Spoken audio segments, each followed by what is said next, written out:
Kaisang salah besar bersikap sok gaya di saat ada isu panas yang menyeret nama dia. Mungkin dia emosi dan mau melampiaskan, tapi itu bikin rakyat makin tidak simpati. Kaisang membuat karir politiknya terkubur selamanya. Rakyat jangan ditantang apalagi diolok-olok. Sehebat apapun kekuasaan, kalau rakyat sudah bertindak, selalu akan menang.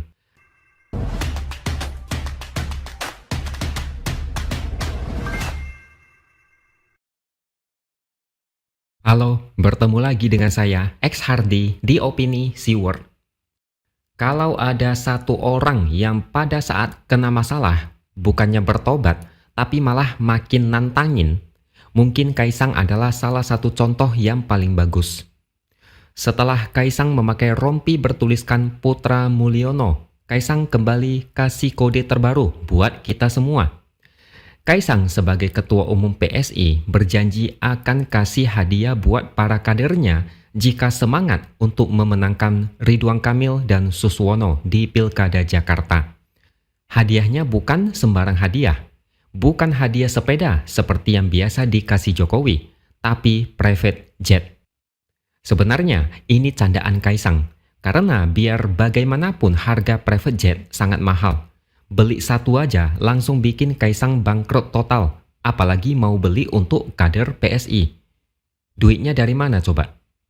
Ini jelas-jelas bercanda, tapi candaan ini bernada mengejek. Ngejek siapa? Ya pasti ngejek rakyat, ngejek kita semua.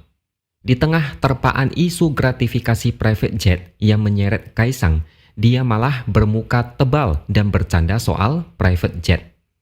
Saya melihat ini sengaja dan memang direncanakan supaya publik makin meradang dan emosi.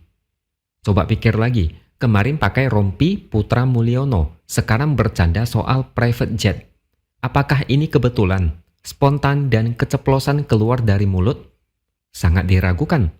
Sikap ini memang sangat tidak tahu diri, seolah dia mau bilang dia itu untouchable atau tidak bisa disentuh. Tapi memang benar kok, kasus gratifikasi menguap entah gimana kabarnya.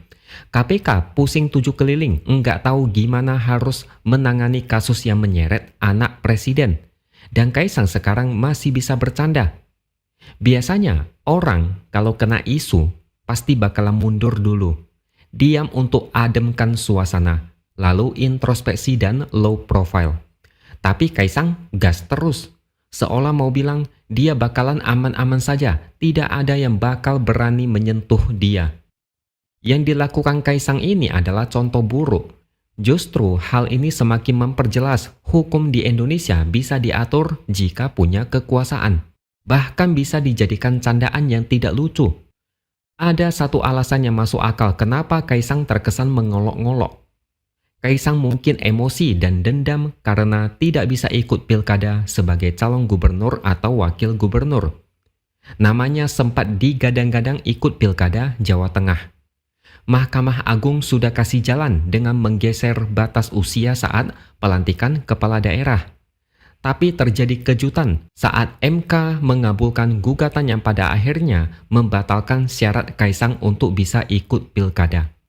Meskipun ada usaha busuk untuk menganulir putusan MK, semua itu gagal karena demo masif di seluruh Indonesia.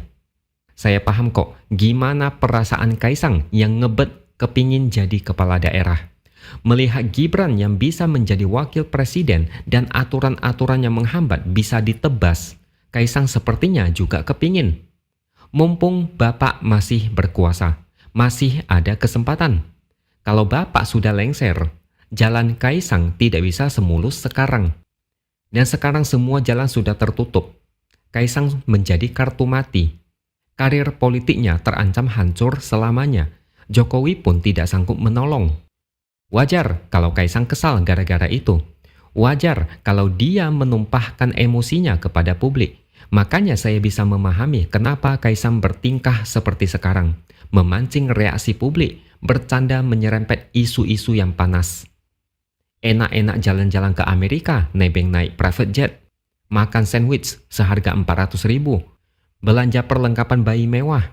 Ternyata dihajar netizen sampai babak belur. Mungkin Kaisang merasa sudah yakin bisa nyalon di pilkada, sehingga dia santai dulu deh, healing di Amerika.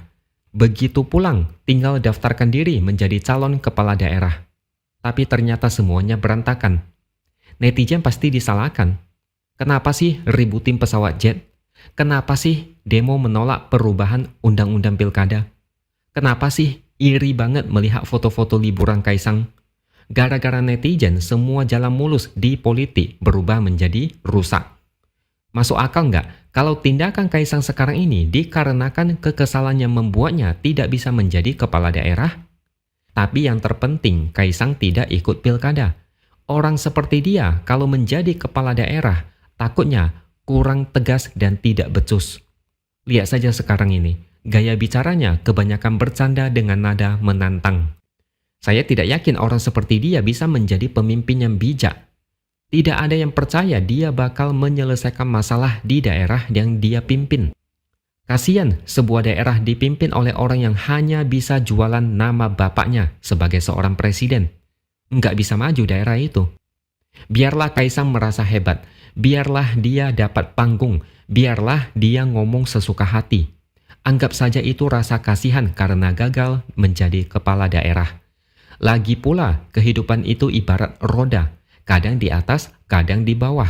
Tidak selamanya orang bisa berkuasa. Suatu hari, angin yang ditanam pasti akan menjadi badai. Anggap saja Kaisang sedang menunjukkan kualitasnya sebagai ketua umum Partai Gurem dan sebagai anak seorang presiden. Itu yang ingin dia perlihatkan kepada kita semua. Mungkin dia hobi bikin blunder, hobi bikin offside. Terserah dia. Kaisang mau pamer bahwasannya dia itu orang yang tidak berkualitas, tidak bisa menjaga sikap, dan tidak bisa menahan emosi. Dia pikir dia itu cerdas karena membuat perlawanan seperti itu.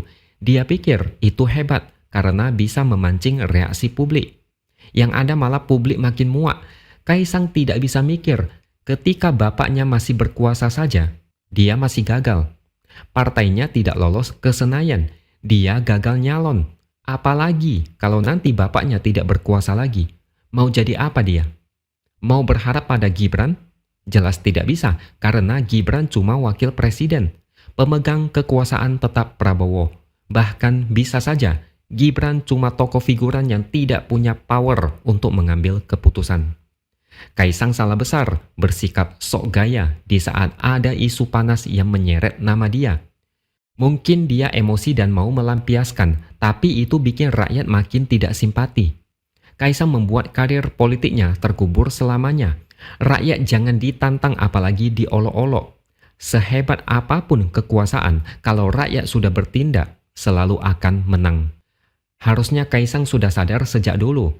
Apalagi ketika rakyat demo besar-besaran melawan anggota dewan yang mau menganulir putusan MK. Kaisang masih belum dewasa dalam berpolitik. Dia pikir panggung politik itu kayak panggung stand-up komedi. Dia salah besar. Oke, sampai di sini dulu opini dari saya. Subscribe channel ini supaya makin berkembang dan jangan lupa tuliskan komentar Anda. Terima kasih sudah menonton dan sampai jumpa lagi di lain kesempatan.